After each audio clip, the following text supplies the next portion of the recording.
Hi guys, nahihirapan na ba kayo mag-isip kung ano ipapamerienda nyo? Tara guys, samahan nyo ako magluto tayo ng lasagna sa kawali.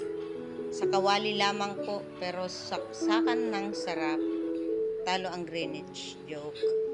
Ang kailangan lamang natin ay lasagna sheets, spaghetti sauce, easy melt na cheese, bawang at sibuyas. At marami pang iba tayong gagamiting mga sangkap. Manood lamang po hanggang sa matapos. Una po, kailangan natin ng kawali. Lagyan natin ng olive oil, igisa ang bawang. Isunod po natin ang ating sibuyas.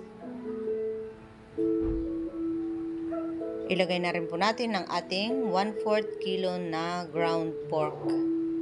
Igisa po na mabuti.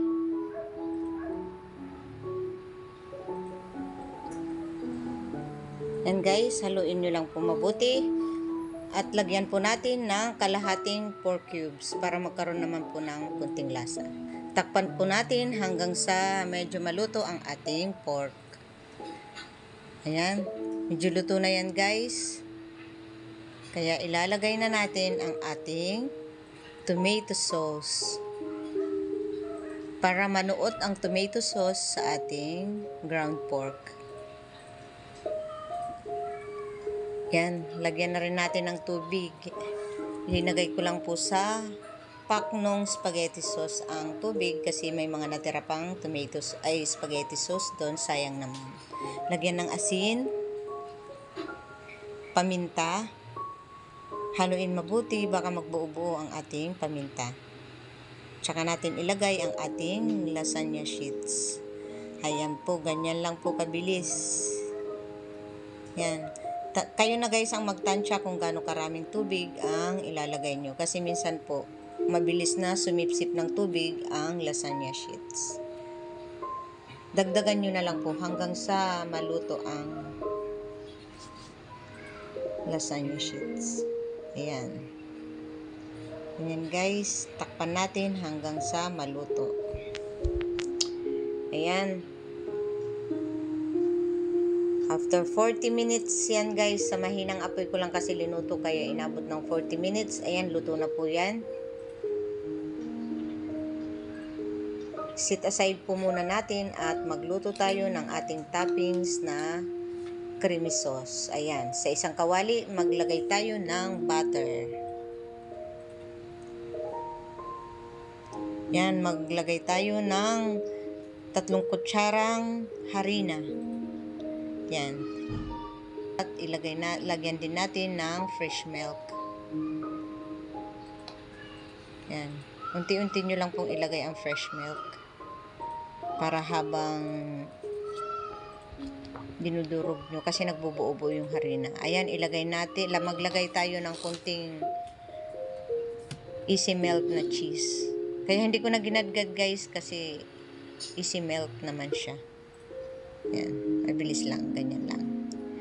Yan. Kahit medyo malalaking tipak ang pagkakalagay ko, mabilis lang naman matunaw. Yan, ganyan lang, mabilis lang. Meron na tayong sobrang sarap na lasagna. Guys, baka wala pa po kayo sa akin channel, please like and subscribe po. Maraming salamat. Yan, timplahan natin ng asin at paminta. Medyo tikman-tikman nyo rin guys. Ayan na. Ilagay na natin sa ibabaw ng ating lasagna.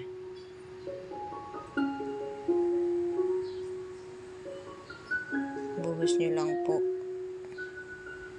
Ganyan lang, dahan-dahan. Sa mahinang apoy lang guys kasi baka magtutong sa ilalim. Habang pinapamelt nyo, kailangan sa mahinang apoy lang. Sobrang sarap po niyan. Ganyan lang po kabilis. Kahit wala kayong oven, makakapagluto po kayo ng lasagna. Lasagna sa kawali. Napakasarap yan. Hindi kayo magsisisi. Yan. Ready to serve na po yan.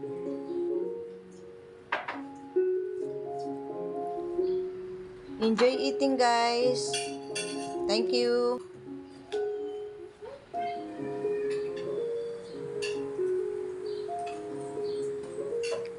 Thank you guys for watching.